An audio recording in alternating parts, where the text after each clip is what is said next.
আসসালামু আলাইকুম সম্মানিত দর্শক শ্রোতা মণ্ডলী, আমি আপনাদেরকে আজকে বঙ্গবন্ধু সাফারি পার্কের ভেতরে দৃশ্য দেখানোর জন্য মূলত এই ভিডিওটি বানাচ্ছি। এখানে দর্শক সমাগম দেখতে পাচ্ছেন আপনারা চারিদিকে। এই যে দর্শকদের সমাগম একমাত্র উদ্দেশ্য বঙ্গবন্ধু সাফারি পার্ক ভিজিটে আসছে তারা। এই যে আমরা উপরে দেখতে পাচ্ছি যে একটি বানর এবং দুইটি শকুন। বানরটি তার জালেতে ঝুলে আছে এবং শকুনগুলো বঙ্গবন্ধু সাফারি পার্কের যে খাঁচার ভেতর যে থাকার যে ব্যবস্থা আছে প্রাচীরের উপর বসে আছে। বানরটি দেখছে সবাই আশেপাশে বাইরে থেকে খাঁচার। বানরটি যদিও খাঁচার বাইরে আছে।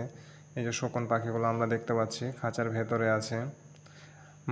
লোকজন অনেকেই বিভিন্ন জায়গা থেকে বাংলাদেশের পরিদর্শনের জন্য আসছে বঙ্গবন্ধু সাফারি পার্ক। আমরা দেখতে পাচ্ছি অনেকে ছবি উঠাচ্ছে সেই বানরটির এবং অনেকেই ক্যামেরার সামনে নিয়ে ছবি উঠাচ্ছে। কি সুন্দর বানরটি দাঁড়িয়ে আছে যেন তাদেরকে খেলা দেখানোর জন্যই। আর আশেপাশে সকলেই এই যে বানরটি চলে যাচ্ছে, হাঁটি হাঁটি পা পা করে তিনি চলে যাচ্ছে বানরটি। কি সুন্দর দৃশ্য এই দৃশ্য দেখেই যেন মন ভরে যায়। আর চারিদিকে লোকে লোকারণ্য আর দর্শক সমাগম বিভিন্নভাবে বিভিন্ন জায়গায় যে আমরা যে পাখিগুলো দেখতে পাচ্ছি এই পাখিগুলোর ছবি উঠাচ্ছে। খাঁচার ভিতর কিন্তু অনেক পাখি রয়েছে। যদিও আমরা ক্যামেরা ধরছি এই যে ইমো গার্ডেন, এখানে বিভিন্ন প্রকার এই যে পাখি দেখতে পাচ্ছি।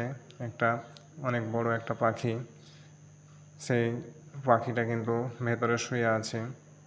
কি সুন্দর একটা পাখি, বেশ অনেক বড় একটা পাখি। ক্যামেরাতে যদিও ছোট দেখাচ্ছে কিন্তু পাখিটা বেশ বড়।